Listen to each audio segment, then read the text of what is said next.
بسم اللہ الرحمن الرحیم۔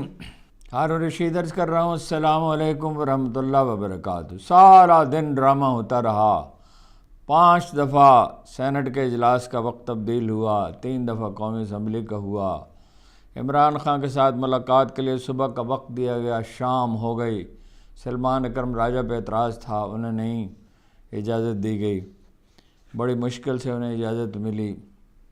بار بار مولانا فضل الرحمان کے گھر کے لوگ چکر کاٹ رہے ہیں، پھر زرداری صاحب بلاول صاحب نے 3 چکر لگائے، رات گئے بھی گئے، پھر دن میں بھی جاتے رہے، دھمکیاں بھی بہت دیں۔ مولانا سے یہ بھی کہا کہ نہیں تو پھر ہم اپنی قوت سے کر لیں گے۔ خواجہ آصف نے بھی کہا کہ مولانا کا فضل الرحمان کے ووٹوں کی کوئی ضرورت نہیں، ان کے بغیر بھی ہم کر سکتے ہیں۔ بغیر بھی کر سکتے تو کر لیں، منت سماجی تو کیوں کر رہے ہیں؟ ان کے بغیر کریں گے تو ظاہر خرید کے کریں گے۔ انہوں نے کہا ہے کہ طوفان اٹھا دیں گے۔ عمران خان نے صاف صاف انکار کر دیا، ان کا سوال ہی نہیں پیدا ہوتا، ابھی مزید مشورے کی ضرورت ہے۔ اور یہ کہا ہے کہ زبردستی کر لیں تو ایکسپوز ہوں گے، بے نقاب ہوں گے، میں نے اس سے بھی سخت لفظ استعمال کیا۔ اور ان وہ اس طرف مائل ہیں کہ عوامی تحریک کے ساتھ انہیں چلتا کیا جائے۔ سامنے کی ایک بات ہے، اگر عوام سے پوچھا جائے تو کیا کریں گے؟ 80% سے لوگ زیادہ اس ترمیم کی اجازت نہیں دیں گے۔ اس ترمیم کا خلاصہ یہ ہے کہ فوجی عدالتیں ٹرائل کر سکتی ہیں سویلینز کا، آئینی بینچ بنے گا جس کا فیصلہ چیلنج ہی نہیں ہو سکے گا۔ اور اس میں یعنی تھیوریٹیکلی بتا رہا ہوں، یہ نہیں کہہ رہا کیسا ہونے والا ہے۔ وزیر اعظم کو چیف صاحب نکال سکتے ہیں، چیف صاحب کو نہیں نکال سکتے وزیر اعظم۔ مثلاً وہ کہیں اپنا پیپلز پارٹی سے مل کے اگر چاہیں کوئی آدمی چاہے تو نون لیگ کی حکومت ہو تو اس کو نکال سکتا ہے، ٹھیک ہے۔ اور وہ بڑے بے چین ہیں بلاول صاحب، پتہ نہیں ان کو کیا چیز دکھائی گئی ہے، کس چیز کی ترغیب دی گئی ہے، کیا امید دلائی گئی ہے۔ وہ دھمکی پہ دھمکی دے رہے ہیں، منت بھی کیے جا رہے ہیں، دھمکی بھی دے جا رہے ہیں۔ ابھی زرداری صاحب آنا چاہتے تھے ان کے پاس، مولانا فضل الرحمان کے پاس، تو وہ مولانا فضل الرحمان نے فیصلہ کیا ممکن ہے سیکورٹی کا مسئلہ ہو یا یہ تام جھام کا پرابلم ہو کہ کہاں وہ اس کو سنبھالیں گے۔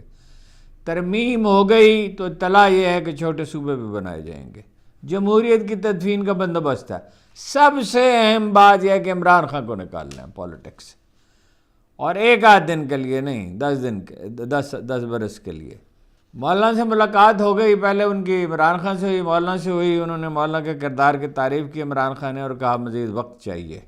مولانا فضل الرحمان اور اختر مینگل صاحب یہ کہہ رہے ہیں کہ پہلے ہمارے آدمیوں کے ساتھ یہ جو ہے بلیک میلنگ بند کرو۔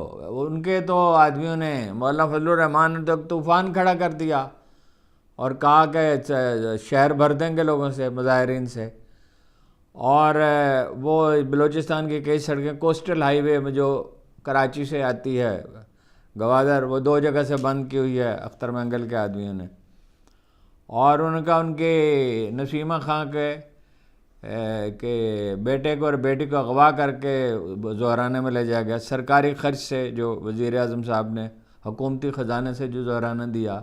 رنج لیڈر کو بہت ہیں مگر آرام کے ساتھ، قوم کے غم میں ڈنر کھاتے ہیں حکام کے ساتھ۔ مولانا پہ بہرحال بہت کچھ انحصار ہے، دھمکی انہیں بھی دی گئی ہے تو ٹھیک ہے، مان جائیں، آپ کی عزت رہ جائے گی، ورنہ آپ کے آدمی تو ہمارے ساتھ ہیں۔ عمران خان کے بارے میں علی ظفر نے کہا، ایک اخبار رمیز سے، علی ظفر صاحب، بیرسٹر علی ظفر صاحب نے، کہ میں دباؤ میں فیصلہ نہیں کروں گا، جو کرنا ہے کر لیں۔ ایک سپرنٹینڈنٹ نے وضاحت جاری کی ہے، جیل کے سپرنٹینڈنٹ نے، اس میں جو سہولتیں حاصل ہیں وہ ایسا لگتا ہے کہ کسی رائل فیملی کے آدمی کو حاصل ہے، لیکن جو لوگ مل کے آئے وہ بتاتے ہیں 5 دن ان سے بجلی بند رہی، ان کا معدہ خراب رہا، اور ورزش کی اجازت نہیں دی گئی، اور کھانا انہیں دیا جاتا رہا خراب، جس کی وجہ سے سلمان اکرم راجہ نے تو بتایا قے بھی ہوتی رہی، اور بھی معدے کے مسائل پیدا ہوئے، بدہضمی کی شکایت بھی ہوئی۔ 2 ہفتے سے اخبار بھی نہیں ملا، 2 ہفتے سے ہی ورزش کرنے نہیں دی گئی، مگر انہوں نے کہا کہ خان کا حوصلہ حسب معمول بلند ہے، اسے کوئی پرواہ نہیں. سرکاری ذرائع کہہ رہے ہیں، ٹیلی ویژنوں سے چینل سے خبریں چلائی جا رہی ہیں کہ انہوں نے کہا بڑے غصے میں تھے، انہوں نے کہا میری رہائی کے لیے کچھ نہیں کیا، ڈانٹ ڈپٹ بہت کی. ایسا کوئی واقعہ رونما نہیں ہوا. وہ نیا جب سپرنٹینڈنٹ آیا تھا تو میں نے آپ کو بتایا تھا اب بہت سختی ہوگی، اور ظاہر ہے کہ اب سختی ہو رہی ہے، اور رہ گئی سرکاری اعلانات تو اس پہ کون یقین کرتا ہے. جناب اختر مینگل نے سوال کیا ایسی کون سی مصیبت آ پڑی ہے کہ راتوں رات ترمیم کرنی ہے. مشاہد حسین صاحب نے ایک انٹرویو میں کہا ہے اس طرح بینک ڈکیتی ہوتی ہے، ترمیم نہیں ہوتی. ترمیم کے لیے عوام کو اعتماد مل گیا جاتا ہے. اور کامران مرزا صاحب نے کہا ہے کہ ہم نے تو اس کو مسودے کا زہر نکال دیا، لیکن مسودہ کون سا پیش ہوگا یہ ہم نہیں کہہ سکتے. عطا اللہ تیرڑ صاحب کی دھمکی ذرا ملاحظہ کیجئے، اور یہ دیکھیے دھمکی دے کون رہا ہے اور دے کس کو رہا ہے. دراصل تو ساری قوم کو دے رہا ہے، صرف اپوزیشن کو نہیں. کسی ایم این اے کو انگلی بھی لگائی تو پرچے درج ہوں گے، عبرت ناک انجام ہوگا. یعنی گردنیں کاٹ دیں گے کیا؟ لاکھوں آدمیوں کو کیا پھانسی پر لٹکا دیں گے؟ یہ تارڑ صاحب کو پتہ نہیں کہاں سے دریافت کیا ہے، کیا چیز ہے یہ. پی ٹی آئی کے 2 سینیٹرز کے بارے میں تو شک ہے یقین ہی ہے. اور وہ خواجہ صاحب بھی کہتے ہیں ہم خود ہی ترمیم کر سکتے ہیں. اور ویسے انہوں نے کہا ہے کہ جو لوگ انحراف کریں 8 آدمیوں کی ضرورت پڑے گی توڑنے کی پی ٹی آئی کے. تو اسد کیسر نے کہا کہ ان کو سوشل بائیکاٹ کیا جائے. اختر مینگل صاحب کہتے ہیں کہ ووٹ نہیں دیں گے، سوال ہی نہیں پیدا ہوتا. اور 5 دن سے ان کے جو سینیٹر ہیں قاسم صاحب، پورا نام کیا وہ دوسرا تلفظ ذہن میں نہیں آتا ٹھیک طرح سے، اور انہوں نے کہا پہلے ہمارے لوگ رہا کرو. یہی پی ٹی آئی کہہ رہی ہے، یہی مولانا کہہ رہے ہیں کہ ہمارے لوگوں کو چھوڑو پھر بات کریں گے. عمران خان نے بھی کہا ہے کہ پارٹی سے جو لوگ انحراف کریں ان کے خلاف کارروائی کی جائے. بلاول بھٹو صاحب ایک طرف تو یہ ارشاد فرما رہے ہیں کہ جو اسے 100% اتفاق ہو گیا، پھر دھمکی کیوں دے رہے ہیں؟ وہ کہہ رہے نہیں تو ہم اپنی قوت کے بل پر کر لیں گے. جو ضمیر والے یعنی بے ضمیر ہے ہمارے ساتھ ہیں ان کی مدد سے کر لیں گے. مولانا فوجی عدالتوں والی شک نہیں مان رہے. سیکورٹی ذرائع کہتے ہیں اختر مینگل صاحب غلط بیانی کر رہے ہیں، ان کے ارکان ان کے گھروں پر ہیں. مگر اس سوال کا جواب کسی نے نہیں دیا کہ کیا ان کے بیٹا ان کا غائب ہے یا نہیں ہے قاسم صاحب کا. محسن نقوی اور اسحاق ڈار صاحب نے بھی مولانا سے ملاقات کی ہے. خواجہ صاحب کو بہرحال اصرار ہے، دوبارہ عرض ہے کہ مولانا سے اتفاق نہ بھی ہوا تو بندے پورے ہیں. بندے کہاں سے پورے کریں گے جی؟ بندے اٹھا کے لائیں گے، اغوا کریں گے یا خریدیں گے، بندے کیا پورے کریں گے؟ زرداری صاحب نے ڈار صاحب کو اور اعظم نذیر تارڑ کو ایوان صدر بلا لیا ہے. غلام بھاگتے پھرتے ہیں، کیا اچھا شعر ہے جی اظہار الحق صاحب کو. غلام بھاگتے پھرتے ہیں مشعلیں لے کر، محل پہ ٹوٹنے والا ہو آسماں جیسے.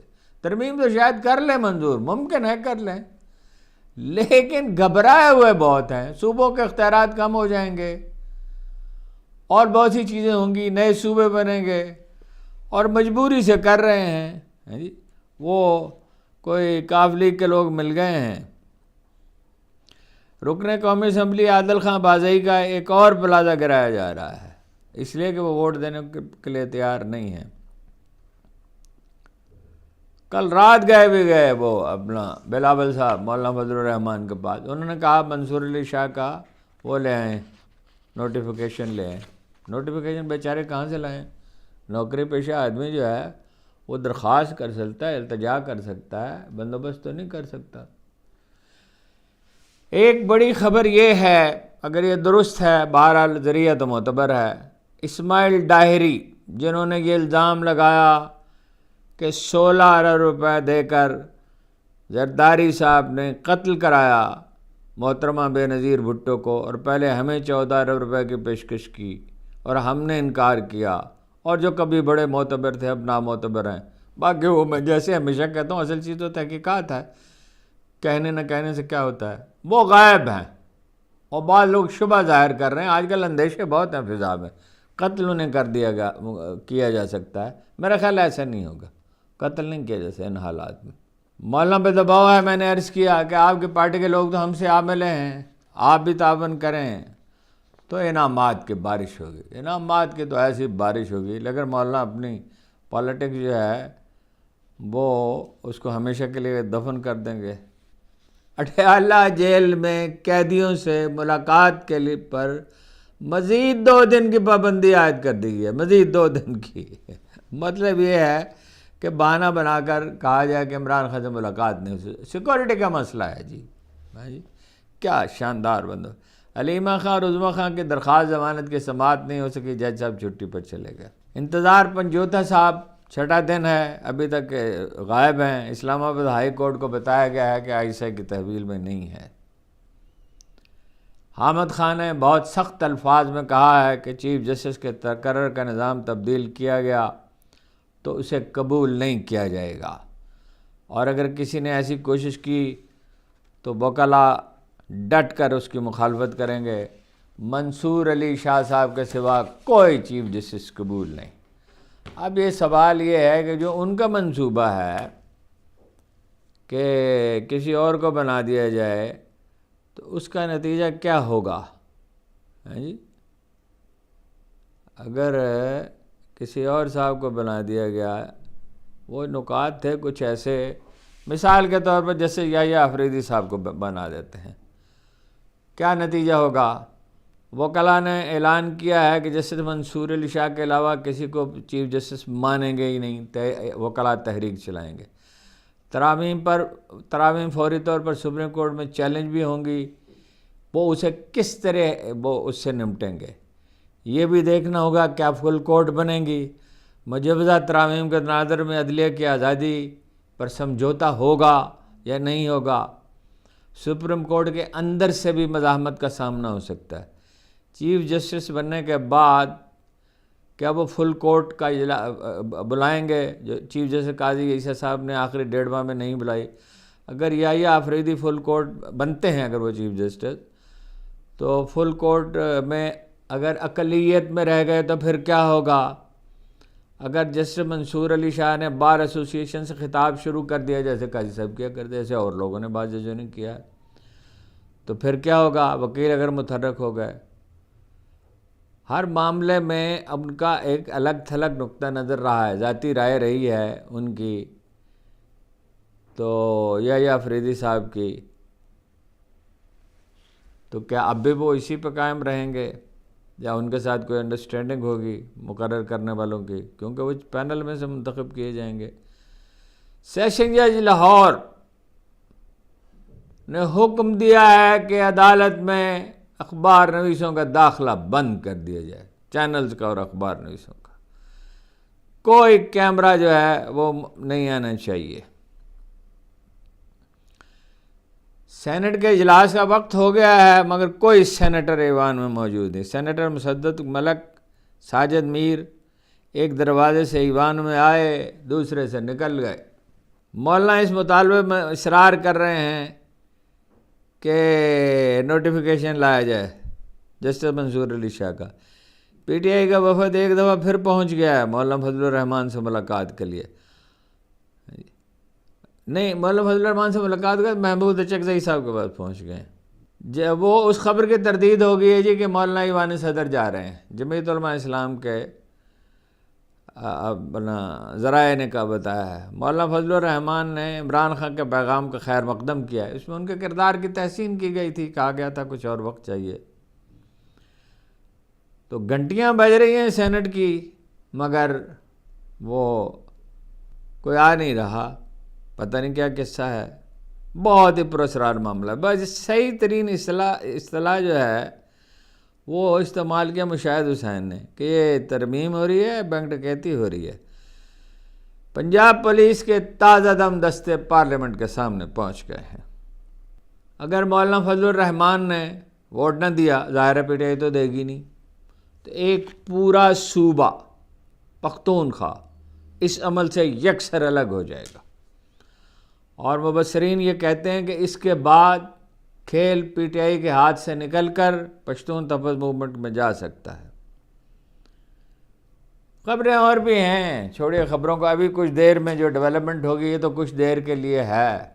ہاں جی، عجیب دنیا ہے، اس میں ایک تماشا ہوتا ہے، کچھ دیر میں دوسرے تماشے کی شکل بدل جاتی ہے یا ایک دوسرا تماشا شروع ہو جاتا ہے۔ یہ ویسے تو شاعر نے کہا کہ عبرت کی جا ہے، تماشا نہیں ہے۔ ہاں جی، اور سرکاری اخبار میں اس کو بڑا دلچسپ رویہ ہے، وہ کہہ رہے ہیں بھئی آخر کار طاقت ہی کی بات ماننی پڑتی ہے، یعنی نہ اخلاقی اصول کوئی چیز ہیں، نہ اخلاقی اصول کوئی چیز ہیں، نہ قرآن کریم کوئی چیز ہے، نہ رسول صلی اللہ علیہ وسلم فرمانے نہیں، وہ اس سے تو یہی مفہوم اخذ کیا جا سکتا ہے، طاقت کی پوجا کرنی چاہیے، پھر دجال کے بھی کرنی چاہیے، پھر امریکہ کے سامنے سجدہ ریز ہو جانا چاہیے، اور کل اس کی جگہ کوئی دوسرا ہو، پھر آزادی کی ضرورت کیا ہے؟ پھر ملک کس لیے بنایا تھا؟ پھر غلامی میں تو حکومت اس سے تو بہتر تھی غلامی میں، ٹھیک ہے۔ اور آخری برسوں میں تو ان کو کوئی فائدہ بھی نہیں ہو رہا تھا، مالی بھی، اخراجات زیادہ تھے اور آمدن کم تھی۔ 8 ججز نے جو کل دوسری وضاحت کی تھی کہ الیکشن کمیشن کو بہرحال مخصوص سیٹیں پی ٹی آئی کو دینی ہوں گی، اس پر قاضی صاحب نے deputy registrar, assistant registrar, web master, وہ آدمی جو ویب سائٹ چلاتا ہے، ایک بار پھر وضاحت کر لی ہے۔ اوریجنل فائل جمع کیے بغیر وضاحت کیسے جاری ہوئی؟ قاضی صاحب ڈٹے ہوئے ہیں، قاضی صاحب اپنے موقف پہ ڈٹے ہوئے ہیں۔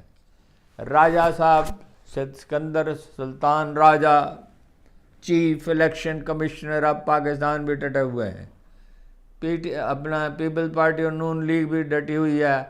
قوم جائے بھاڑ میں، ملک جائے بھاڑ میں، انڈیا سے تعلقات ٹھیک کرنے ہیں، امریکی ایجنڈا قبول ہے، آئینی ترمیم قبول کرنی ہے، اسٹیبلشمنٹ سے ساتھ ہمانگی پیدا کرنی ہے، لوگ بھوک سے مرتے ہیں مریں، لوگ معیشت جب برباد ہوتی ہے برباد ہوتی رہے، بے یقینی ہے بے یقینی رہے، اور جناب والا عدم استحکام رہتا ہے تو عدم استحکام رہے، اصول کوئی چیز نہیں ہے۔ لیکن میں آپ سے ہر روز کہتا ہوں، ہاں جی، اس لیے کہ کبھی نہ کبھی تو قرآن کریم پڑھتے ہی ہیں، کہ معاملے تو فیصلے تو آسمان سے ہوتے ہیں۔ ایک تازہ انکشاف ہوا، آپ کو بتا دوں، اس کا موضوع سے قطعاً کوئی تعلق نہیں ہے، اور سائنسدان اس پہ حیرت زدہ رہ گئے ہیں۔ جس طرح لوہا آسمان سے اترا تھا، کسی اور سیارے سے زمین پہ برسا، قرآن کریم میں ہے۔ تازہ انکشاف یہ ہوا ہے کہ پانی بھی آسمان سے برسا، زمین پہ پانی تھا ہی نہیں، اوپر سے پانی آیا۔ معاملات اللہ تعالیٰ کے ہاتھ میں ہیں، اور جو اللہ پہ یقین رکھتا ہے وہ مایوس نہیں ہو سکتا، سوال ہی پیدا نہیں ہوتا۔ وہ یہ ایک بات جانتا ہے، اصول پہ کھڑے رہنا چاہیے، جد و جہد جاری رکھنی، ظاہر ہے شائستہ جد و جہد، جمہوری جد و جہد۔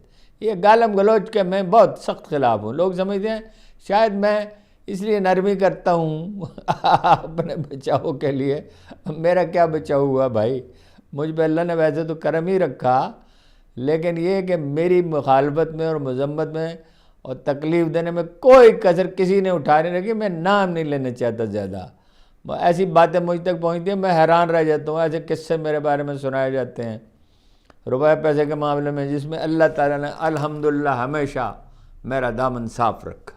اچھا، مایوسی کی کوئی بات ہی نہیں ہے، یہ حکومت چل سکتی ہی نہیں ہے، یہ انکمپیٹنٹ ہیں، یہ کرپٹ ہیں، اور یہ پٹواریوں کی اور کانسٹیبلوں کی سزا۔ میں سیاسی معنوں میں وہ جو پٹواری کا لفظ استعمال ہوتا ہے وہ نہیں کر رہا، ان کی یہ روپیہ بنا، یہ ان کی ایک لیڈر یا قوم کو سنوارتا ہے یا اپنی ذاتی زندگی سنوارتا ہے۔ یہ ساری اشرافیہ جو یکجا ہے، یہ ظلم کے لیے یکجا، انصاف کے لیے نہیں۔ آپ کا بہت بہت شکریہ۔ کچھ دیر میں میرا خیال ہے دوبارہ بات ہوگی۔ میں باہر تھا ملک سے، جب مجھ سے رابطہ کیا گیا کہ جی آپ ان آئینی ترامیم میں ہمارا ساتھ دیں، میں نے تو واضح کہہ دیا میں تو بے روزگار ہوں بھائی، میں نے میرا جو روزگار تھا وہ آپ لوگوں کے حوالے کر دیا، میں استعفیٰ دے چکا ہوں۔ لیکن اگر آپ چاہتے ہیں کہ آئینی ترامیم، ہمیں تو پتہ تو ہونا چاہیے اس میں ترامیم آپ کون سی لانا چاہتے ہیں. جو ڈرافٹ نہ پرائم منسٹر مجھے بیچ سکا، نہ ہی ڈپٹی پرائم منسٹر بیچ سکا. اور انہی مذاکرات کے دوران ہمارے سینٹ کے جو 2 ممبران ہیں ان پر دباؤ ڈالا جا رہا تھا. ان کے بچوں کو فون کر کے یا ان کو فون کر کے دھمکایا جا رہا تھا. ان کے جو کاروبار ہیں ان کو بند کرنے کی کوشش کی گئی. ان کا جو روزگار ہے ان سے چھیننے کی کوشش کی گئی. تو میں نے ان سے واضح طور پر کہا کہ جنرل مشرف کے دور میں گن پوائنٹ میں ہم نے کوئی مذاکرات نہیں کیے. اب بھی اگر مشرف ہے یا اس کا کوئی جانشین ہے کسی بھی شکل میں، ہم ان سے بھی کسی بھی گن پوائنٹ پر ہم مذاکرات نہ کیے ہیں نہ کریں گے. آج بھی میں واضح کرنا چاہتا ہوں، آج بھی ہمارے دونوں سینیٹرز قاسم رونجو صاحب بمائے اس کے بیٹے وہ پچھلے 4-5 دنوں سے غائب ہیں. میڈم نسیمہ احسان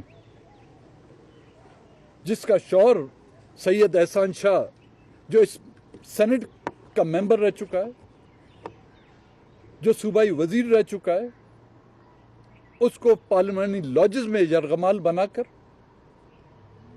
اور اس کی بیوی کو مجبور کیا جا رہا ہے تھا کہ آپ ووٹ دیں. اس کے بیٹے کو اٹھایا گیا. کل اس دن جب ان کو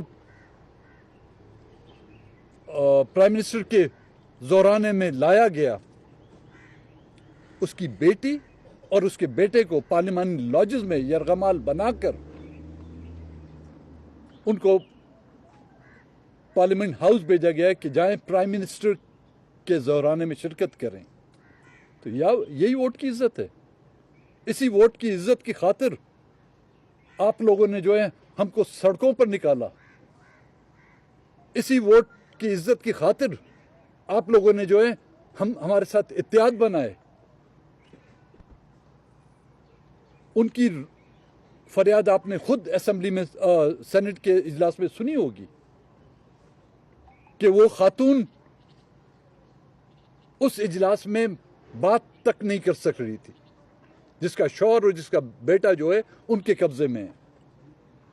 ہم تو ان حکومت سے یہ مطالبہ کر رہے تھے کہ بلوچستان سے جو مسنگ پرسنز ہیں ان کو بازیاب کیا جائے، لیکن یہاں پر جو ہمارے نمائندگان ہیں وہ غائب کیے جا رہے ہیں، وہ اغوا کیے جا رہے ہیں. تو آج حکومت کے اس اقدام سے پچھلے مہینے جو میں نے سپتمبر کی 3 تاریخ کو جو میں نے یہاں پر استعفیٰ دیا تھا، اس بات کو انہوں نے خود انڈورس کیا ہے کہ اس ملک کے پارلیمنٹ میں بیٹھے ہوئے چاہے وہ کوئی بھی ہو، چاہے وہ سینٹ کا ممبر ہو، چاہے صوبائی اسمبلی کا ممبر ہو، چاہے قومی اسمبلی کا ممبر ہو، اس کی کوئی حیثیت نہیں. اور میرے خیال میں اب سب کے لیے یہ وقت آ گیا ہے کہ وہی راستہ اختیار کریں جو میں نے 3 سپٹمبر 2024 کو اختیار کیا تھا. اب بھی میں نے مولانا صاحب سے بھی عرض کیا، بلاول صاحب بھی یہاں پر آئے تھے کہ ہم کسی بھی مذاکرات کا حصہ نہیں بنیں گے کہ ہمیں کون سی آئینی ترامیم چاہیے. اس میں ہمیں اگر اس آئینی ترامیم میں اگر ہمیں جنت کا بھی راستہ دکھایا جائے تو ہم اس آئین کا حصہ نہیں، ترامیم کا حصہ نہیں بنیں گے جب تک کہ ہمارے لوگ، ہمارے ممبران واپس نہیں آتے. پھر بیٹھ کے ہم بات کریں گے ان سے، پھر ہم یہ طے کریں گے کہ آیا اس آئینی ترامیم کا ہم حصہ بنتے ہیں نہیں بنتے. کیونکہ بلوچستان نیشنل پارٹی اس اپوزیشن اتحاد کا حصہ ہے جس میں پی ٹی آئی بھی ہے، جس میں پشتونخوا بھی ہے. ہم ان سے بھی مشورہ کریں گے پھر کہ آیا اس آئینی ترامیم، پہلے تو ہم دیکھیں گے اس آئینی ترامیم ہے کیا ہمارے لیے. وہ اتنا بڑا 73 کا آئین ہمارے لیے کچھ نہ کر سکا. اس میں لائی گئی چاہے 26 ترامیم ہو، چاہے 100 کے قریب ترامیم ہو، وہ ہمارے لیے کون سا فائدہ مند ہو سکتی ہے، اس کو پھر ہم دیکھ کے وہ فیصلہ کریں گے. لیکن اس وقت کسی بھی مذاکرات کا ہم حصہ نہیں بنیں گے.